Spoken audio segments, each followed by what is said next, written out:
민수기 5장. 여호와께서 모세에게 말씀하셨습니다.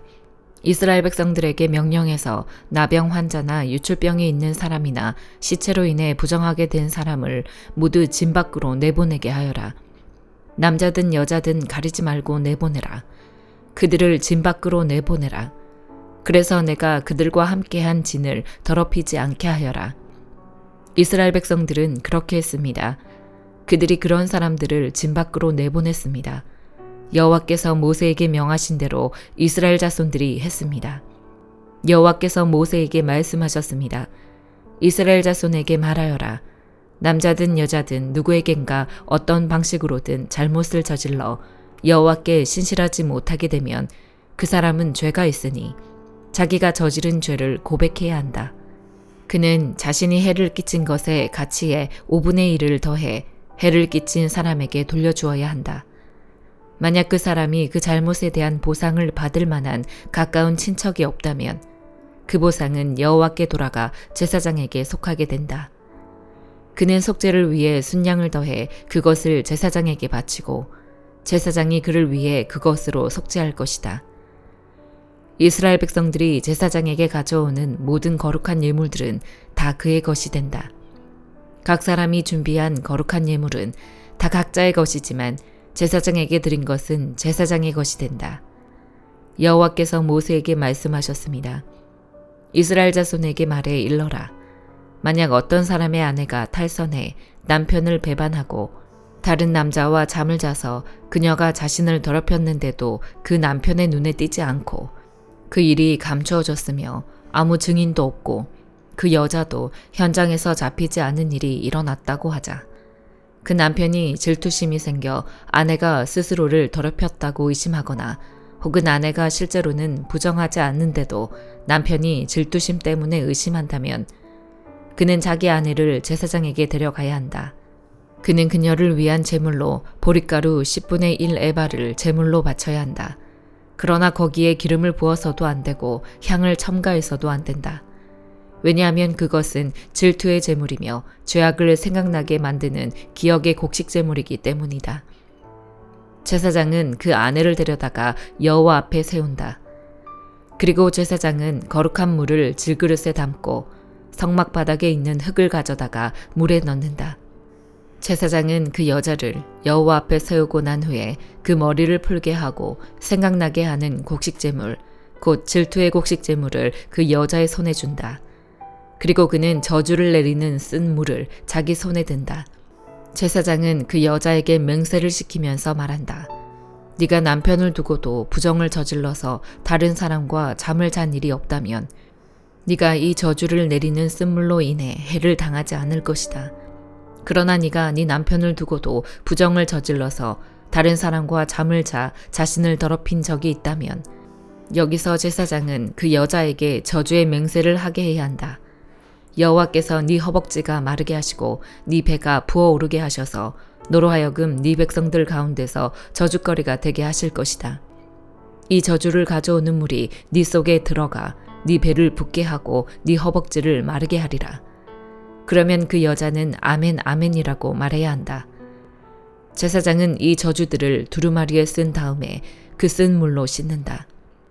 그리고 그 여자에게 그 저주를 가져오는 쓴물을 마시게 한다. 그러면 그 물이 속으로 들어가 쓰라린 고통을 일으키게 될 것이다. 제사장은 그 여자에게서 질투의 곡식 제물을 받아서 여호와 앞에서 흔들고 제단으로 가져간다. 제사장은 그 곡식 제물로부터 그 여자의 기억을 위해 한 움큼을 가져다가 제단에서 태우고 나서 그 여자가 그 쓴물을 마시게 한다.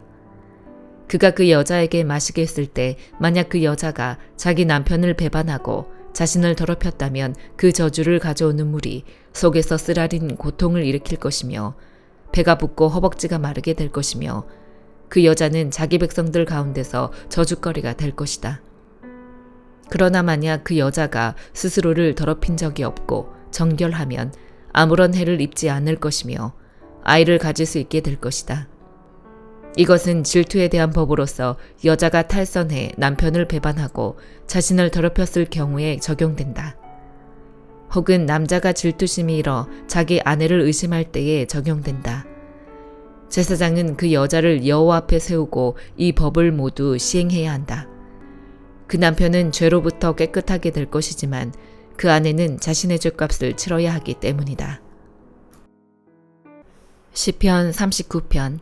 내가 내 길을 지켜 내 혀가 죄짓지 않게 하리라. 악인이 내 앞에 있는 한 내 입에 재갈을 물리리라 했으나 내가 말없이 잠잠히 있어 아예 선한 말조차 하지 않고 있으니 내 고통이 한층 더 심해집니다. 내 마음이 안에서 뜨거워져 묵상하면서 속이 타서 급기야 부르짖지 않을 수 없습니다. 오 여호와여, 내 마지막을 보여주소서. 내가 얼마나 더 살지 보여주소서. 내 인생이 얼마나 덧없는지 알려주소서. 주께서 내 삶을 한 뼘만큼 짧게 하셨고 내 일생이 주가 보시기에 아무것도 아니니 제 아무리 높은 자리에 있어도 사람이란 헛들 뿐입니다. 셀라. 사람이란 저마다 이리저리 다니지만 그림자에 불과하고 별것도 아닌 일에 법석을 떨며 누가 갖게 될지 모르는 재물을 차곡차곡 쌓아둡니다. 하지만 주여, 내가 무엇을 기다리겠습니까? 내 소망은 주께 있습니다. 내 모든 죄악에서 나를 구원하시고 어리석은 사람들의 조롱거리가 되지 않게 하소서. 내가 잠잠하고 입을 열지 않았으니 이는 주께서 하신 일이기 때문입니다. 주의 채찍을 내게서 없애주소서. 주께서 손으로 치시니 내가 거의 죽게 됐습니다. 주께서 죄지은 사람을 꾸짖어 고쳐주실 때 그가 소중히 여기던 것을 좀 먹듯이 사라지게 하시니 사람이란 헛것일 뿐입니다. 셀라. 오 여호와여, 내 기도를 들어주소서. 부르짖는 내 소리에 귀 기울이소서. 내 눈물을 보시고 가만히 계시지 마소서. 내 모든 조상들이 그랬듯이 나도 이방 사람이 되고 나그네가 돼서 주와 함께할 수밖에 없습니다. 내게 눈길을 돌려주소서. 그래서 내가 떠나 없어지기 전에 내 기력을 되찾게 해주소서. 아가 3장.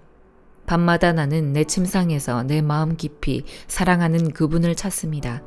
그러나 그분을 찾을 수 없네요. 이제 일어나 길거리로 광장으로 나가봅니다. 내 마음 깊이 사랑하는 그분을 찾아봅니다. 하지만 그토록 그분을 찾아도 그는 보이지 않네요. 성안을 순찰하는 파수꾼들을 만나 이렇게 묻습니다. 내 마음 깊이 사랑하는 그분을 못 보셨나요? 그들을 지나치자마자 내 마음 깊이 사랑하는 그분을 만났습니다. 나는 놓칠세라 그분을 꼭 붙들고는 내 어머니의 집으로 내 어머니께서 나를 가지신 그 방으로 들어갔답니다. 예루살렘의 딸들이여, 노르를 두고 들사슴을 두고 내가 부탁합니다. 내 사랑이 원하기 전까지는 내 사랑을 일으키지 말고 깨우지 마세요. 연기가 기둥처럼 올라가듯이 상인들이 가져온 모든 향품들로 만든 몰약과 유향의 향기를 흩날리며 저거친 들에서 올라오는 이 사람은 누구입니까? 보세요. 솔로몬께서 타신 가마입니다. 60명의 이스라엘 전사들이 호위하고 있네요. 손에 칼을 굳게 쥔 그들은 모두 전장에 뛰어난 용사들입니다. 그들은 허리에 칼을 차고 한밤에 그 어떤 습격도 물리칠 대비를 하고 있습니다. 솔로몬 왕께서 자신을 위해 레바논 나무로 그 가마를 만드셨습니다. 그 기둥은 은으로, 바닥은 금으로 만들어졌고 자리에는 자줏빛 덮개가 깔렸습니다. 그 안은 예루살렘 딸들의 사랑 어린 장식으로 채워졌습니다. 시온의 딸들이여, 이리로 나오세요. 그분의 결혼식 날, 그분의 마음이 기뻐 뛰시던 그날, 그분의 어머니께서 씌워준 왕관, 그 왕관을 쓰고 계신 솔로몬 왕을 보세요. 히브리서 3장. 그러므로 함께 하늘의 부르심을 받은 거룩한 형제 여러분, 우리가 고백하는 사도이시며 대제사장이신 예수를 깊이 생각하십시오. 그분은 자신을 세우신 분에게 충성하기를 마치 모세가 하나님의 온 집에서 한 것과 같이 하셨습니다. 그러나 마치 집을 지은 사람이 그 집보다 더 존귀한 것 같이 그분은 모세보다 더 큰 영광을 받기에 합당하십니다. 집마다 누군가 지은 사람이 있듯이 모든 만물을 지으신 분은 하나님이십니다. 또한 모세는 장차 하나님께서 말씀하실 것을 증언하기 위해 하나님의 온 집에서 종으로 충성했습니다. 그러나 그리스도께서는 하나님의 집에서 아들로서 충성하셨습니다. 우리가 소망에 대한 확신과 긍지를 굳게 잡으면 우리는 곧 그분의 가족입니다. 그러므로 성령께서 이렇게 말씀하셨습니다. 오늘 너희가 그의 음성을 들으면 광야에서 시험받던 날에 반역한 것처럼 너희 마음을 완고하게 하지 말라. 너희 조상들이 거기서 40년 동안 나를 불신해 시험했다. 또한 내가 행한 일들을 보았다. 그러므로 내가 진노해 그 세대를 향해 말했다. 그들은 항상 마음이 미혹돼 내 길들을 알지 못했다. 내가 진노해 맹세한 것처럼 그들은 결코 내 안식에 들어오지 못할 것이다.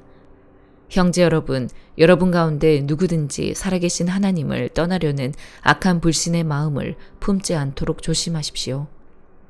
도리어 아직 오늘이라 일컬을 수 있는 그날에 여러분 가운데 누구라도 죄의 속임수로 완고해지지 않도록 서로를 격려하십시오. 이는 우리가 처음에 확신한 것을 끝까지 굳게 잡으면 그리스도와 함께 나누는 사람들이 되기 때문입니다. 오늘 너희가 그의 음성을 들으면 광야에서 시험받던 날에 반역한 것처럼 너희 마음을 완고하게 하지 말라라고 말씀하실 때 듣고도 반역한 사람들이 누구였습니까? 모세를 통해 이집트에서 나온 모든 사람들이 아닙니까? 또 하나님께서 40년 동안 누구에게 진노하셨습니까? 죄를 저지르고 시체가 돼 광야에 쓰러진 사람들에게 아닙니까? 또한 하나님께서 누구에게 그분의 안식에 들어가지 못할 것이라고 맹세하셨습니까? 불순종한 사람들이 아니고 누구입니까? 이로써 우리는 그들이 불신앙 때문에 들어갈 수 없었던 것을 봅니다. 아멘.